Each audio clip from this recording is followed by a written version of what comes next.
What is going on, YouTube? Welcome to the Living Free channel.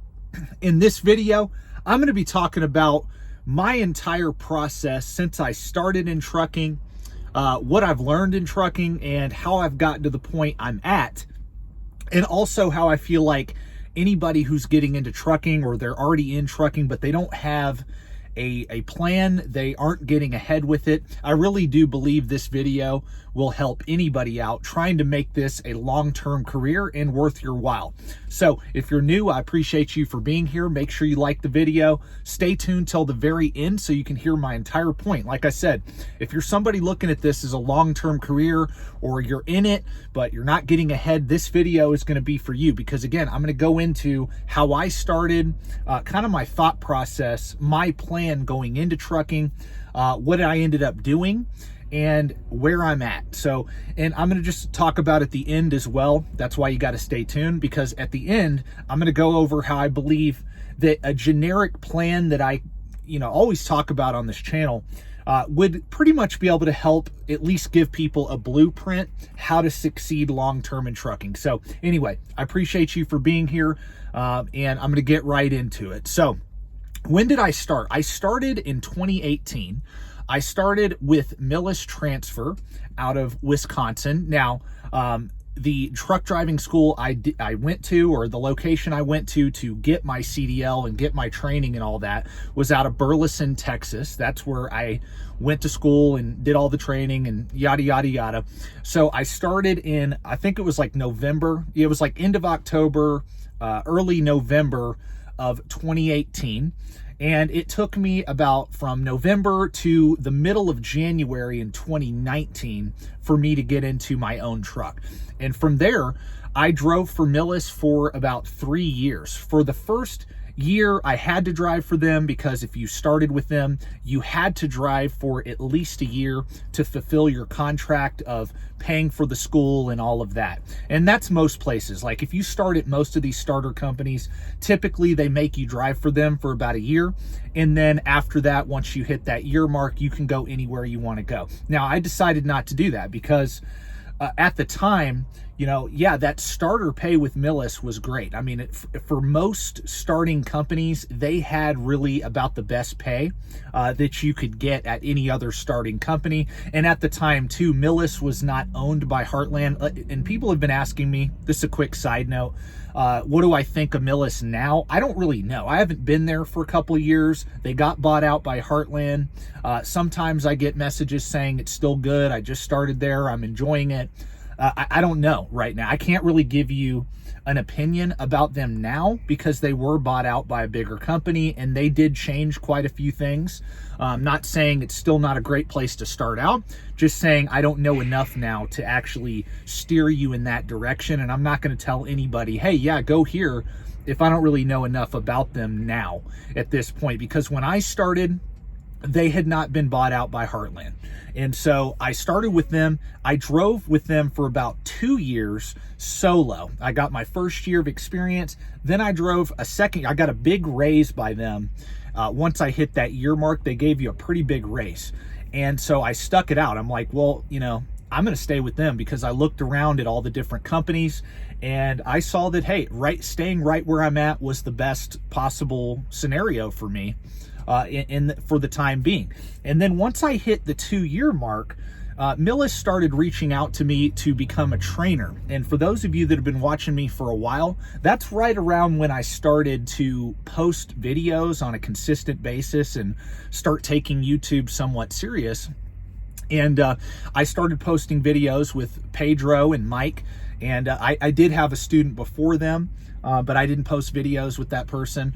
But I had 3 students at Millis, and that's when I started making really, really good money. My first year, I made about $60,000. My second year, I made like $85,000. And then that third year with Millis, I mean, I was making owner-op money as a trainer because at Millis, you got paid for all the miles that both of y'all drive. And so once they got their CDL, all they had to do, the student, all they had to do was have you sit up with them in the seat for 1 week. They had to hit 2,500 miles. And then after that, y'all could team drive. And so that's what I did with Mike and Pedro. and I started seeing some really, really good money. That's where I started seeing the 6-figure income as a company driver. Well, long story short, I stayed with Millis about 3 to 3.5 years, about 3.5, I would say. And first 2 years, like I said, I drove solo. I didn't have a YouTube channel or anything. I didn't post anything when I was solo. Once I started training, that's where I started to do that. And then it got to a point where I was ready to move on. I didn't want to keep training. I just had my son, and I needed to do something solo and still make really good money. And when you're a trainer, for those of you that have done that, y'all know that when you're training someone, you really don't have time to focus on other things. Like when you're training someone, your attention is on training this person. And, you know, we made it work. Me and my wife, we made it work while I was training, and it was just me and her. But once we had our son, it's like, no, I need to be able to see my son on FaceTime. I need to have more freedom when it comes to communicating with them over the road. And I look back and I'm glad I made that decision to move to my next company, because they had an opportunity at the time. That Crete is where I ended up going after Millis. Those are the only 2 companies I've been with. But I went to Crete after about 3.5 years. I didn't want to train anymore just due to the family situation. For those of you that are single, this is another side note. That's a great way to make really good money at most companies, most starter companies. Get your experience and then train some people. You know, it'll teach you a whole lot. You're not just teaching them, but it'll teach you a whole lot, because if you can teach someone how to do something, that means you really know what you're doing. And I would recommend that. As you know, I know it's not the ideal thing. You do give up some of your privacy, but you can make really good money, and it's an amazing learning experience. And if you're a good driver, you can teach other young drivers how to be good drivers, because Lord knows we need better drivers out here on the road, especially the new ones. So if you're single and you don't have any obligations to a wife or kids or anything like that, man, it's a great opportunity. It really is, especially if you don't have a lot of money. And, you know, I always talk about, hey, save up your money fast. You want to start a business, you want to invest. You know, trying to earn as much money as you can as an employee is the first route to take. And but anyway, before I even started at Millis, this is another, I had a plan for what I wanted to do. I came into trucking. I knew I wanted to get my experience, and I'm going to save up and start my own business and invest in the stock market, invest in assets. That's pretty much what my goal was coming into trucking. And the whole time I worked at Millis, I saved 50 to 60% of my income. And that didn't change when I went to Crete. So I stayed 3.5 years. Long story short, went to Crete. Why did I go to Crete? I went to Crete because at the time, the pay rate, the pay scale was so high for companies. We were in the middle of the big boom in 2021. Huge freight market, biggest, freight market in history, really. I mean, the biggest bull market in trucking industry history, really. And companies were paying great rates for company drivers. So I looked at what Crete was paying for my level of experience at the time, and I was able to lock in a rate that I was making as a trainer solo. I was able to lock in with their bonuses and all that, their bonus structure at Crete. I was able to lock in the same exact rate solo as I was making training at Millis, because Millis pays you money on top of what you get as a solo driver. Well, if you just compare it to what I was getting solo at Crete, it was the same thing. Now, the only thing is I didn't have the ability to team drive with a student. So while I was team driving with a student at Millis, yeah, I was making much bigger checks than I could solo at Crete. But like I alluded to, it didn't really matter, because I wasn't going to give up that communication, that connection while I was on the road with my wife and my son. And so anyway, I went to Crete, and not only that, I wanted to start seeing other parts of the country, because at Millis, they didn't go west of I-25. They didn't go west of that. They hardly went west, really, of I-35. They just had a few runs out to Denver. That was about it. They didn't go west. And I wanted to go to other parts of the country, because another thing too is my goal was to be an owner operator when I first started. And it's like, okay, I got to know the lanes. I got to know every lane in the country before I buy a truck. I have to have been around, and I would recommend that. If you're going to be an owner op, you need to know this country, because if you know all the highways, you know all the routes, well, you're able to trip plan better. You're able to know what certain customers are in a certain area, all of that. So Crete, and Crete had an owner op program, whereas Millis didn't have that. I looked at Crete, I'm like, okay, for the long run, I can see how this aligns with all of my goals. And so in my family situation too, and my family and I, we plan to move anyway to another state that actually has a terminal there. And that was also a plus too. We wanted to move. I couldn't stay with Millis and move to where we wanted to move to. And so anyway, long story short, I went and locked in that rate with Crete. I drove with them as a company driver for nearly 2 years. And then until recently, I bought my first truck, and now I'm leased on to Crete. I no longer work for them. I'm just contracted on with them. And like I said, that whole time, when I first got into trucking, I was out of debt, but I always tell people, hey, get out of debt, have an emergency fund, and then start investing your money. That's pretty much what I always talk about. Well, I was already out of debt when I came into trucking, and I had a little bit of savings after that, hardly anything. But the first thing I did whenever I started making money at Millis was I built up a 6-month emergency fund. Once I hit that number, then I started investing 50 to 60% of my income. And why 50 to 60% of my income? Well, because if you've ever read the book, The Simple Path to Wealth, I've recommended it on this channel many times. That's pretty much the savings rate that the guy in that book recommends. And I think it's a very good savings rate to stick with. I really do. Now, you can do more. If you're living on the road, you're out of debt like I've been talking about, man, you can save a lot more than 50% of your income. You could probably live on about 20%, save 80%, maybe even 90%. If you have no bills, just a phone bill, storage unit rental, you're living on the road, you could save a lot more. But for me, I didn't have that. I wasn't living on the road. I still had a place I was paying for the whole time, but I was still able to save and invest 50 to 60% of my income. And my goal was to do that until I had enough money to start my business the way I've talked about in these last few videos. If you haven't seen those, go check those out for my criteria on becoming an owner operator in trucking. I'm not going to get into that in this video because that'll take too much time. But I wanted to save up enough money to start the way I wanted to, and then also not cash out over 50% of my saved and invested portfolio to start the business. I had enough money by just saving 50 to 60% of my checks. I had enough money to become an owner operator before I even went to Crete. I could have done it, but I still felt like, no, don't do that. Don't do that, because if you fail, then you still have a nest egg that, hey, if you go back to being company, you're not starting from completely nothing, right? You at least have that long-term invested money working for you while you're running your business. So I decided to, hey, I'm just going to go to Crete. I'm going to make that money.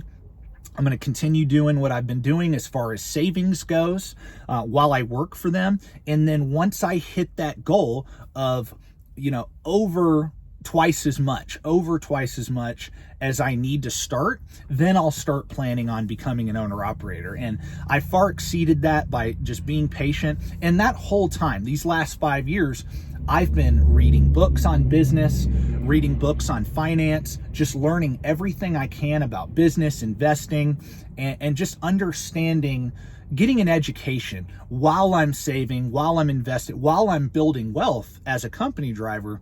And that way, when I go into starting my business, I'm not overwhelmed. I'm not like, oh my gosh, I don't understand what an LLC is or an S Corp, or how to manage my money. I understand how to invest in stocks. I understand all the different details about running a truck. Learning the mechanical side of truck. I don't have a mechanical background. I'm not really mechanically inclined. That's one of my weak points. But as a company driver, I've been through so many breakdowns and repairs and services and everything. I started to learn at least a lot of the basics when it came to servicing a truck. And so I got a major education by just sticking it out company for 5 years while learning about just business fundamentals in general and investing, like I alluded to, and saving money. So I not only after 5.5 years had the money, but I had way more knowledge and way more experience in this business. And so I was more equipped with everything, with every aspect of life that you need going into business for yourself. And I'm not saying y'all have to do any of that. I'm not saying that. I'll get into here, I'm getting close to the end of this video. I'll get into what you need to do as far as your mindset goes and your plan coming into trucking, and then your strategy for your finances. But everybody has different goals with that. But I can at least give you kind of a blueprint that you can go off of. You don't have to do it exactly like I'm telling you. This isn't advice. This is just my opinion on how somebody can have real long-term success in trucking and build wealth with it. And I can tell you, I've done that. I started from nothing, and I've gotten to the point I'm at now, where I was able to pay cash for starting a business, not put in, more than 50% of my net worth to start the business. And I've done that in a short time. And well, not a short time. I mean, 5 years is a long time, but those 5 years of grinding, those 5 years of sacrifice have set up the next 5 or 10 years and are going to make it a lot easier for me going forward. And but you have to do that. I'm not somebody who came from money, and most people watching me did not come from money. If you're starting from nothing and you're coming into trucking, it's an amazing opportunity, because I never made 60 grand in a year before trucking.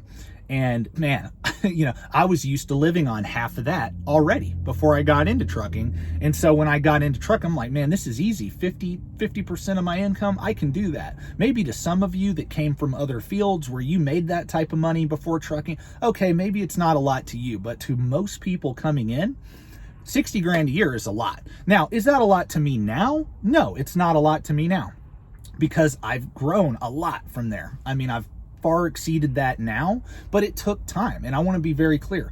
You're going to go in, you're going to not know what you're doing. You're going to have to get trained, get your experience, and really work your butt off to have success long term. So, what do you do coming into trucking? In my opinion, before you get in, I always talk about this, but before you get in, if you're wanting to make this long-term career and build wealth with it, here's what you got to focus on.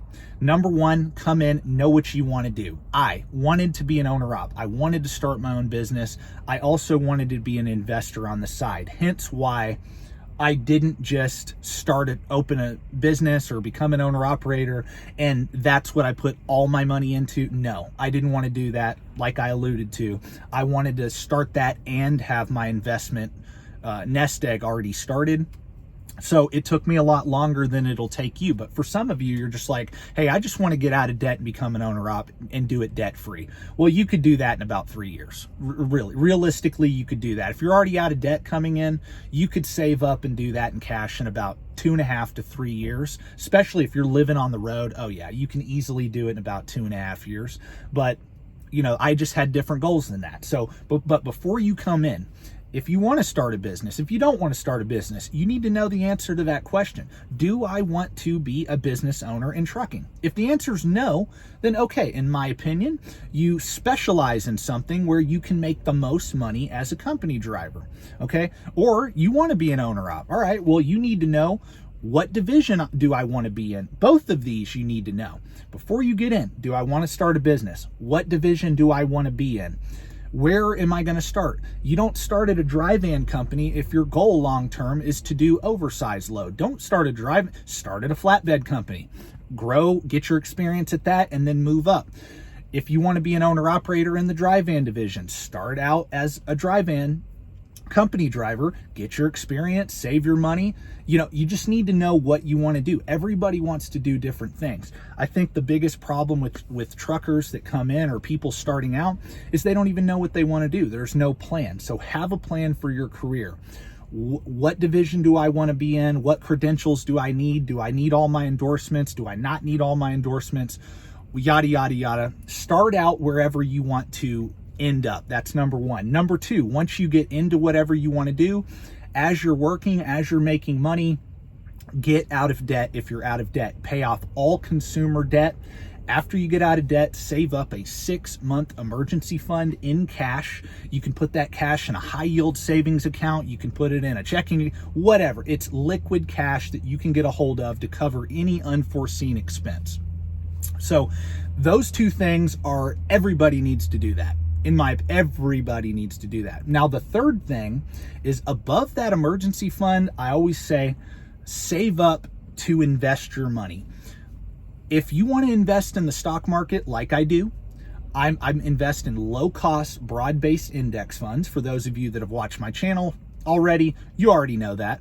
I invest in the stock market. That's my second investment. The first is the trucking business. My second investment is the stock market. I buy low-cost, broad-based index funds. I'm a stock market investor, and I started doing that right away. Once I had that emergency fund, I mean, as long as you have enough money to buy one share, you can start investing. You don't need a lot of money to get started investing in the stock market. That's one of the things I love about it. But some people are like, no, I don't understand it. I want to do something else. Okay, well, if you want to do something else, there's other options. You can save up and buy real estate. You can save up and buy a truck and grow a business. Or you could do a little bit of both. You could save up, buy a truck, and then start investing in stocks. Or you get that first truck, you can start saving up to buy real estate.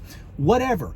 But after you're out of debt and have an emergency fund, be thinking about, what do I want to do to grow my money? Because after you're out of debt and have an emergency fund, it's time to get your money into assets that go up with inflation and go up in value over time as that asset becomes worth more and it cash flows. So stocks, if you own stocks, you own a piece of a business. If you own a single stock, or you own a piece of a lot of businesses. If you own an index, you own a piece of all of those companies that are in that index. And those are real companies. Those companies have real products, real services. A lot of them pay dividends. So if you own an index or you own a collection of single stocks, a lot of them will pay you dividends quarterly. And you will make money off of dividends, and you will also make money off of stock price appreciation. As those companies become more valuable in the future, you make money that way. So there's two ways you make money by owning stock, right? If you own a truck, well, that's a business you control. If you save up and buy a truck, well, that's a business you control. You're managing the whole thing. All the profits go to you, especially if you're solo. And I would recommend, if you're going to do that debt-free.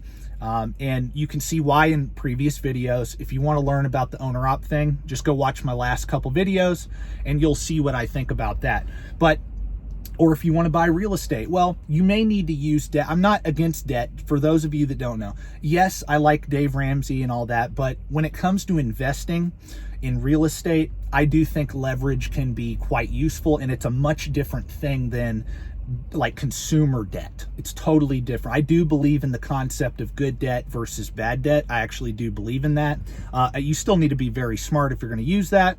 But if you want to buy real estate and invest in real estate, you're probably going to have to use some leverage to get started. That's most people. Otherwise, it's going to take you your whole life to save up and buy real estate just to get started. So that's a side note too. But a lot of you want to do that. Y'all want to own rental properties. Hey, I'm not the channel for that. I've recommended Bigger Pockets podcast. That's probably the best channel I've seen on, starting out to become a real estate investor. Go check them out if you haven't already.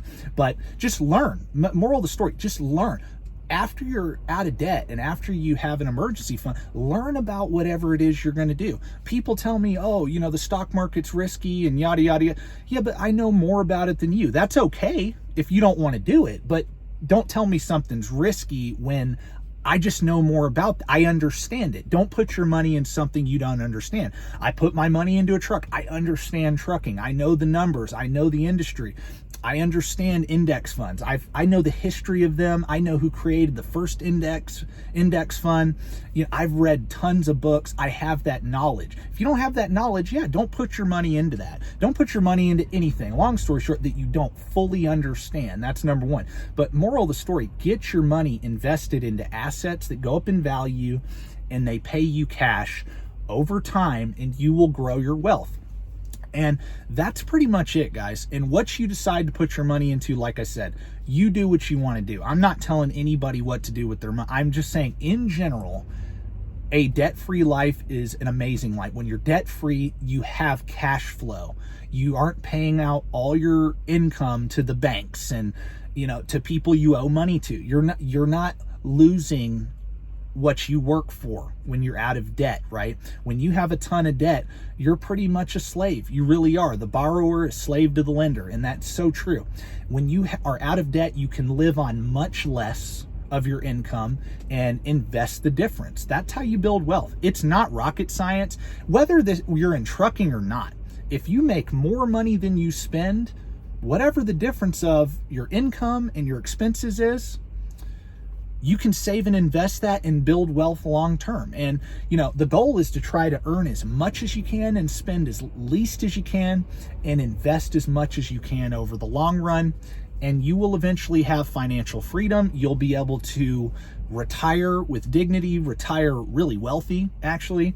And it's that simple. You can do this, by the way, as a company driver, owner-op, fleet owner, any other career. You can do what I'm talking about, but we're talking about trucking. That's how I started. I started out, and in this video, I appreciate y'all if y'all stayed tuned this long.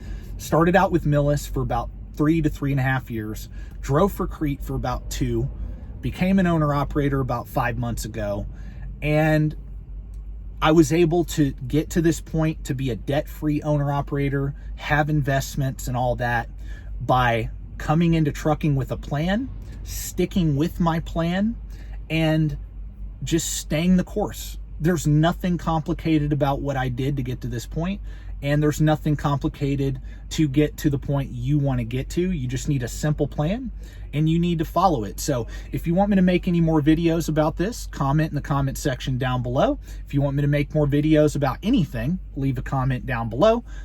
God bless. I really appreciate each and every one of you guys for watching. You're why I do this channel. All of you, all of my subscribers. I really appreciate y'all. And yeah, make sure you stay tuned for the next video in the future. Peace out.